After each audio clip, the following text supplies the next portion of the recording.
নজর রয়েছে। তার মধ্যে খড়দা এবং গোসাবা এই দুটো বিধানসভা কেন্দ্রে উপনির্বাচন কেন হচ্ছে তার কারণ তৃণমূল কংগ্রেসের সৈনিকেরা জোড়া ফুল প্রতীক চিহ্নে নির্বাচনী সভায় বক্তব্য রেখেছে, তাদের কথা মানুষ শুনেছে এবং মানুষ তাদের দুহাত তুলে আশীর্বাদ করে নির্বাচিত করার পরেও তারা নিজেদের জীবন বিপন্ন করে কোভিড কালে মানুষের জন্য কাজ করতে গিয়ে ঈশ্বরের কাছে পরলোক গমন করেছে। অন্যদিকে শান্তিপুর ও দিনহাটায় বিজেপির দুজন সাংসদ সদস্য দাঁড়িয়েছিল। এখানে দাঁড়িয়েছিল জগন্নাথ বাবু আর দিনহাটায় দাঁড়িয়েছিল নিশীথ প্রামাণিক। নিজেদের স্বার্থ চরিতার্থ করবে বলে এবং রাজনৈতিক লালসায় লিপ্ত থাকার জন্য মানুষের রায়কে প্রত্যাখ্যান করে তারা আপনাদের রায়কে প্রত্যাখ্যান করে কেউ সাংসদ হয়ে মন্ত্রী থাকবে আর কেউ সাংসদ পদকে আগলে রাখবে বলে দিল্লিতে চাটুকারিতা করে নাম্বার বাড়াবে বলে আপনাদের রায় প্রত্যাখ্যান করেছে। সেই কারণে শান্তিপুরে উপনির্বাচন, সেই কারণে দিনহাটায় উপনির্বাচন। আপনাদের মাথায় রাখতে হবে যে এবার এই নির্বাচন তৃণমূল কংগ্রেস বা ব্রজকিশোর গোস্বামীকে নির্বাচিত করার নির্বাচন নয়। এই নির্বাচনে জয় সমগ্র শান্তিপুরবাসীর জয়। এমন ভাবে আপনারা ভোটদান করবেন যে আগামী 50 বছর যেন এই রায় ভারতীয় জঞ্জাল পার্টির কর্মী সমর্থকরা মনে রাখে। এমন করে রায়দান করবেন জাতি ধর্ম বর্গ নির্বিশেষে মানুষের পাশে যারা থাকে তাদের পক্ষে আপনাদের ভোট দিতে হবে। আপনারা বলুন তো, এই মহামারীর সময় অতিমারীর সময় বিজেপির কোন কর্মী সমর্থককে আপনারা রাস্তায় দেখেছেন? আমাদের কর্মী সমর্থকরা, আমাদের তৃণমূল কংগ্রেসের সৈনিকেরা, মমতা বন্দ্যোপাধ্যায়ের আদর্শে উৎসর্গীকৃত কর্মীরা মানুষের পাশে নিজের জীবন বিপন্ন করে দাঁড়িয়েছে। আপনার সুখে, আপনার আনন্দে, আপনার ভালো সময়ে আপনি তৃণমূল কংগ্রেসকে পারেন না, কিন্তু আপনার দুঃখে, আপনার বিপদে, আপনার আপদে একমাত্র তৃণমূল কংগ্রেস ছুটে যাবে। আপনার বাড়িতে যদি রাত্রি 2টার সময় আপনার বাবার বা আপনার বয়স্ক মার শরীর খারাপ হয়, হাসপাতালে নিয়ে যেতে হয়, অ্যাম্বুলেন্সটা নিয়ে যাবে তৃণমূল কংগ্রেসের কর্মীরা। বাড়িতে আগুন লাগলে ফায়ার ব্রিগেড নিয়ে যাবে তৃণমূল কংগ্রেসের কর্মীরা। কেউ যদি পরিবারের দুরারোগ্য ব্যাধিতে আক্রান্ত হয়, ওষুধ কিনে নিয়ে যাবে তৃণমূল কংগ্রেসের কর্মীরা। আপনার পাশে তৃণমূল কংগ্রেসের কর্মীরা যেমন দুঃসময়ে ছিল, আগামী দিনেও থাকবে। কিন্তু বুকে হাত দিয়ে জিজ্ঞেস করুন, যেখানে আপনারা এক বুক আশা আকাঙ্ক্ষা স্বপ্ন নিয়ে ভারতীয় জনতা পার্টিকে জিতিয়েছিলেন, তাদের 2 তারিখের পর আর টিকিটি খুঁজে পাওয়া যায়নি। রাস্তায় তৃণমূল ছিল, আগামী দিনও তৃণমূল থাকবে। আপনারা বলুন তো, 2 মে ফল ঘোষণা হওয়ার পর কটা দিল্লির নেতা, কটা উত্তরপ্রদেশের নেতা, কটা গুজরাটের নেতাকে আপনি আপনার বিপদে পাশে দাঁড়াতে দেখেছেন? একজনকেও দেখেননি, কেউ আসেনি। সেই জন্যই তো আমরা বলেছিলাম, বহিরাগত আসে বহিরাগত যায়, বাংলা নিজের মেয়েকেই চায়। আর আজকে এই সভা থেকে বলছি, বাংলার মানুষ তো প্রমাণ করে দিয়েছে যে বাংলা নিজের মেয়েকে চায়। আর শান্তিপুরকে প্রমাণ করতে হবে যে আগামী দিন শান্তিপুর নিজের ছেলেকে চায়, এই ভূমিপুত্রকে চায়। তাই ব্রজকিশোর গোস্বামীকে ভোট দেওয়া মানে সরাসরি মমতা ব্যানার্জিকে ভোট দেওয়া। আপনাকে ঠিক করতে হবে যে রাজনৈতিক দল ধর্মের নামে ভোট চাইছে মানুষের কাছে গিয়ে। বাংলাদেশে একটা ন্যাক্কারজনক ঘটনা ঘটেছে। ভারতীয় জনতা পার্টির রাজ্য স্তরের নেতারা কি বলছে? বলছে বাংলাদেশে তা ঘটেছে, তার জন্য বিজেপির ভোট ব্যবধান, জেতার ব্যবধান 3 গুণ হয়ে যাবে। আমি বলছি না, বিজেপির নেতা বলছে। কে বলছে? রাজ্যের বিরোধী দলনেতা।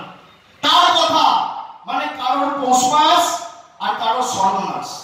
যারা হিন্দু ধর্মের ধারক আর বাহক হয়ে নিজেদেরকে দাবি করে আপনাদের কাছে ভোট চেয়েছে, জিজ্ঞেস করুন হিন্দু ধর্মের জন্য কি করেছে। এখানে ক্যামেরা আছে 100টা। আমি দায়িত্ব নিয়ে বলে যাচ্ছি, একদিকে আমি থাকবো, একদিকে বিজেপির নেতা থাকবে।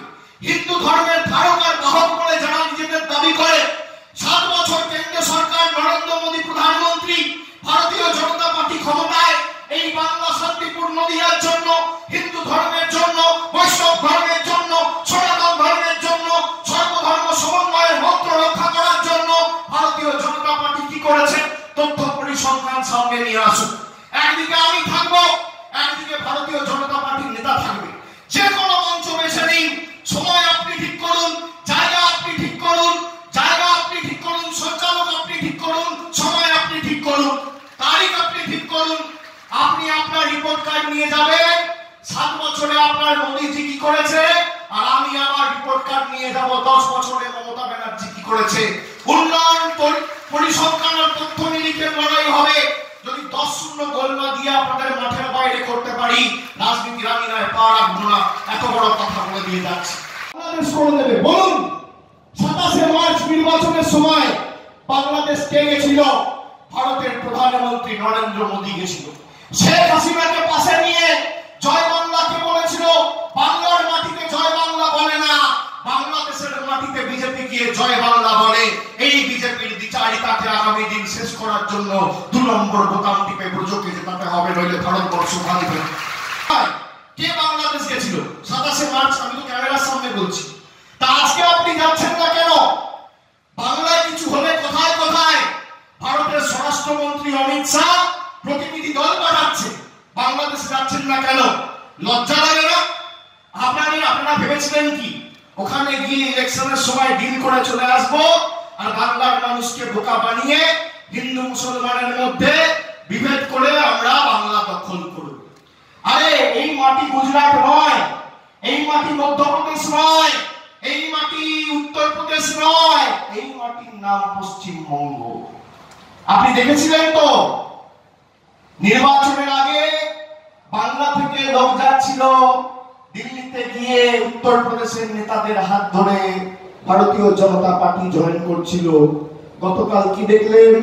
বাংলার মানুষ জবাব দেওয়ার পর উত্তরপ্রদেশের নেতারা এসে বাংলার জননেত্রী মমতা ব্যানার্জির হাত ধরে তৃণমূল কংগ্রেস যোগদান করছে। বাংলা পথ দেখায়। আপনি যত মারবেন, যত কাটাবেন, যত পোড়াবেন, যত প্রহার করবেন, যত আঘাত করবেন, বাংলার মাটি দুর্জয় খাঁটি, বাংলার মাটি তত শক্তিশালী হবে। আর আপনি কি ভাবছেন ঘাসফুল আপনি কেটে শেষ করবেন? ঘাসফুল কেটে শেষ করা যায় না। ঘাস যত কাটবেন ঘাস তত বাড়বে। জোড়া ফুলের দল কেটে শেষ করা যায় না। আর আপনারা চোখ দিয়ে দেখুন, মমতা ব্যানার্জি যা বলেছে কথা দিয়ে কথা রেখেছে। এই নির্বাচনের সময় আপনারা দেখেছেন ভারতবর্ষের 1700টা রাজনৈতিক দল আছে।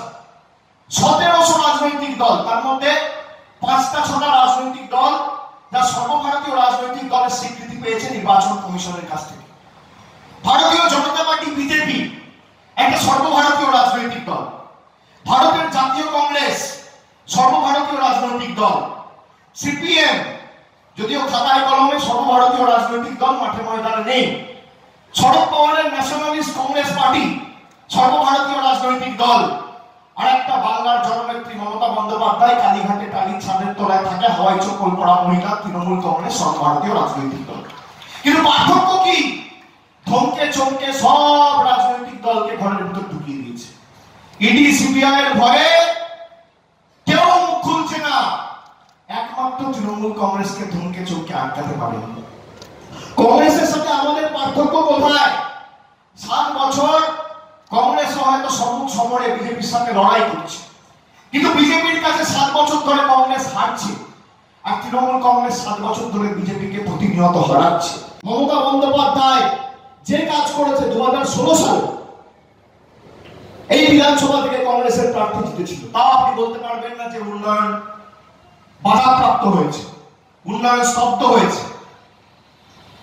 আপনি যে দলেরই হন, উন্নয়নের স্পর্শ সবাই পেয়েছে। আপনি বলুন তো কত কথা বলেছিল নির্বাচনের আগে? স্বাস্থ্যসাথী কার্ড ভাওতা, তৃণমূল কিচ্ছু করবে না। যারা মমতা ব্যানার্জির বাপ বাপান্ত করেছিল সবাই গিয়ে বক্তব্য রেখে তারা এখন লাইনে দাঁড়িয়ে লক্ষ্মীর ভান্ডার দিচ্ছে। এটা ভালো। এতে প্রমাণ কি হয়? যে মমতা ব্যানার্জি যেমন বলেছে ধর্ম যার যার, উৎসব সবার, ঠিক তেমনি এটা প্রমাণিত যে রাজনৈতিক দল যার যার, জননেত্রী মমতা ব্যানার্জি সবার, মামাটি মানুষের সরকার সবার। মমতা ব্যানার্জি যা কথা দিয়েছে কথা রেখেছে।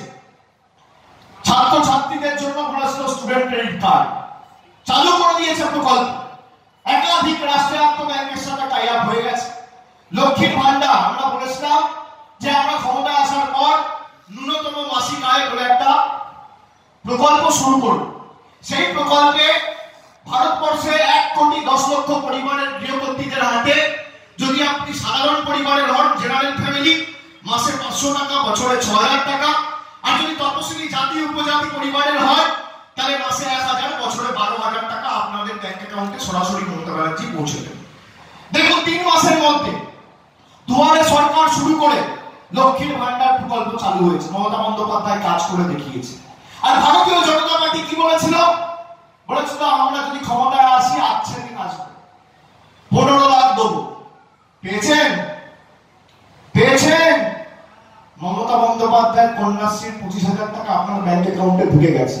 নরেন্দ্র মোদীর 15 লাখের 15 পয়সা আপনার ব্যাংক অ্যাকাউন্টে ঢুকে। এটাই পার্থক্য। আপনি দেখুন এই শান্তিপুর বিধানসভা থেকে 40,000 মেয়ে কন্যাশ্রী প্রকল্পে উপকৃত হয়েছে। এই শান্তিপুর বিধানসভার জন্য স্টেট জেনারেল হসপিটাল 1 কোটি টাকা বরাদ্দ করে ট্রমা কেয়ার সেন্টার চালু করতে চলেছে। অক্সিজেনের নতুন উৎপাদন কেন্দ্র শুরু করেছে শান্তিপুর স্টেট জেনারেল হাসপাতাল।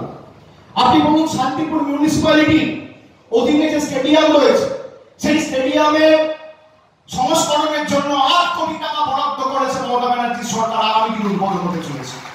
আর মমতা ব্যানার্জি যখন প্রশাসনিক বৈঠক করে ঘোষণা করেছিল যে কালনা থেকে শান্তিপুর সেতু 1,098 কোটি টাকা খরচ করে আমার সরকার করবে, বিরোধীরা হাসছিল। মনে আছে সে কথা? এখানে তো জমি অধিগ্রহণ হয়ে গেছে। কালনাতে কয়েকটা পরিবারের আপত্তি ছিল বলে কাজে একটু বিলম্ব হয়েছে।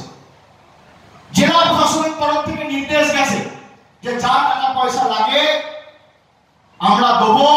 40 কোটি টাকা বরাদ্দ করা হয়েছিল জমি অধিগ্রহণের জন্য, সেটাকে বাড়িয়ে 85 কোটি টাকা করা হয়েছে। অর্থ দপ্তরের কাছে ফাইল চলে গেছে। আমি আপনাদের কথা দিয়ে যাচ্ছি, ব্রজকিশোর গোস্বামীর হাত ধরে আগামী দিন সেই ব্রিজ উদ্বোধন হবে। আপনি লিখে রাখুন। আর আমি এক কথা ছেড়ে যা বলি তা করি, যা পারবো না আপনার কাছে হাত জোর করে বলে দেবো আমার দ্বারা সম্ভব না, কিন্তু যা বলি যতদিন বেঁচে আছি শরীরের শেষ রক্তবিন্দু পর্যন্ত কথা দিয়ে কথা রাখবো। মমতা ব্যানার্জির আদর্শে বল করি, যোগ্য সৈনিক, কথা দিয়ে কথা রাখবো। আগামী দিন ব্রজকিশোর গোস্বামীর হাত ধরে 11 কিলোমিটারের সেতু ব্রিজ কালনা থেকে শান্তিপুর মামাটি মানুষের সরকারের নেত্রী মমতা বন্দ্যোপাধ্যায় উদ্বোধন করবে। আমি কথা দিয়ে যাচ্ছি। আর ভ্যাকসিনটার নাম কি? কোভিশিল্ড, তাই তো? কোভিশিল্ড নিয়েছেন তো, বা কোভ্যাক্সিন, তাই তো? ফার্স্ট ডোজ নিয়েছেন, সেকেন্ড ডোজ নিয়েছেন। এর থেকেও বাজে ভাইরাসের নাম হচ্ছে বিজেপি। আর ভ্যাকসিনের নাম হচ্ছে মমতা ব্যানার্জি। সারা ভারতবর্ষ জুড়ে আর কোনো ভ্যাকসিন নেই, একটাই ভ্যাকসিন। বিজেপি ভাইরাসের যদি আপনাকে ট্রিটমেন্ট করতে হয়, একটাই ভ্যাকসিন, ভ্যাকসিনের নাম হচ্ছে মমতা ব্যানার্জি। আর প্রথম ডোজটা 30 তারিখ দেবে, আর সেকেন্ড ডোজটা 2024-এ দেবে। ভাইরাস মুক্ত নদিয়া, ভাইরাস মুক্ত নদিয়া, ভাইরাস মুক্ত ভারত, ভাইরাস মুক্ত বাংলা। আমরা বিভিন্ন জায়গায় যাচ্ছি কেন, বলছি কেন? তার কারণ আরেকবার যদি ভারতীয় জনতা পার্টি ক্ষমতায় আসে, আপনি রাস্তায় বেরোতে পারবেন না। যা আফগানিস্তানের অবস্থা হয়েছে, ভারতবর্ষে তাই অবস্থা হবে। ট্রেনের চাকা ধরে ঝুলবেন। এখন একতন্ত্র চূড়ান্ত গিয়ে দেশটা পৌঁছেছে খালি দুটো লোকের জন্য। 130 কোটি মানুষের দেশ, আর মানুষকে চাকর বাকর করে যারা রেখে দিয়েছে, যে দিল্লির কোথায়, গুজরাটের কোথায়, যারা বাংলাকে পরিচালিত করতে চায়, বাংলার মানুষের জীবন পরিচালনা করতে চায়, তাদেরকে উৎখাত করতে হবে বন্ধুরা, নইলে দেশ বাঁচবে না। আমি সে কারণে আপনাদের আবার বলবো জোরহাত করে যে নিশ্চিতভাবে তৃণমূল কংগ্রেস, আমার কাছে যা পরিসংখ্যান আছে এখনো পর্যন্ত এই বিধানসভা থেকে তৃণমূল কংগ্রেস 50,000-এর বেশি ভোটে আগামী উপনির্বাচনে জয়লাভ করতে চলেছে, কিন্তু সংখ্যাটা বাড়াতে হবে। আমি চাই 4টে উপনির্বাচনের মধ্যে সব থেকে বেশি ব্যবধানে যেন শান্তিপুরের মানুষ তৃণমূল কংগ্রেসের প্রার্থী করে দেয়। আপনারা মাথা উঁচু করে আগামী 30 তারিখ নিজের ভোট নিজে দেবেন, আর আগামী 5 বছর মাথা নিচু করে ব্রজকিশোর গোস্বামী আপনাদের জন্য কাজ করবে। এবং নদিয়ার সার্বিক উন্নয়নের বিজয় রথের চালকের আসনে এই শান্তিপুর থাকবে, আমি কথা দিয়ে যাচ্ছি। আপনাদের সাথে মামাটি মানুষের সরকারের নেত্রী মমতা ব্যানার্জির আর্থিক সম্পর্ক, যা দরকার মমতা ব্যানার্জি আছে। আমরা বহিরাগত নেতাদের উপর ভরসা করি না, তাকিয়ে নেই তারা কখন আমাদের দুটো ভাত দেবে, দুটো পরিষেবা দেবে, আমরা তাদের উপর তাকিয়ে নেই, তাদের দিকে তাকিয়ে নেই। শীত গ্রীষ্ম বর্ষা বাংলার মাটিতে মমতা ব্যানার্জি ভরসা, মমতা ব্যানার্জির বিকল্প নেই। তাই আগামী 30 তারিখ মাথা উঁচু করে ভোট দেবেন, দেবেন তো? কথা দিচ্ছেন তো? বলুন জয় বাংলা, জয় বাংলা, জয় বাংলা, জয় বাংলা। অনেক অনেক ধন্যবাদ, নমস্কার, ভালো থাকবেন। সকলকে কালী পুজো দীপাবলির আগাম শুভেচ্ছা। সকলে ভালো থাকবেন। খেলা হবে, মাঠ বেড়ে গেছে, আগে তো বাংলায় খেলা হয়েছে, এখন ভারতবর্ষে খেলা হবে। খেলার মাঠটা বড় হয়ে গেছে, এখন ইন্ডিয়ান গার্ডেনের মতো বড় মাঠে খেলা হচ্ছে। আর টিম এখন প্লেয়ার ঠিক করছে, কি কোথা গুজরাট থেকে আসবে, কি দিল্লি থেকে আসবে। আমাদের টিম তৈরি, আমরা চলে গেছি গোয়ায়, ত্রিপুরায়, উত্তরপ্রদেশে জয়নিং কালকে দেখেছেন। আগামী দিন উত্তরপ্রদেশেও ঢুকবো, আগামী দিন হরিয়ানাতেও ঢুকবো, মেঘালয়তেও ঢুকবো। খেলা হবে, আপনি মাঠ ঠিক করুন, জায়গা ঠিক করুন। আমাদের ক্যাপ্টেন মমতা বন্দ্যোপাধ্যায় গোল খাওয়ার জন্য তৈরি থাকে। অনেক অনেক ধন্যবাদ।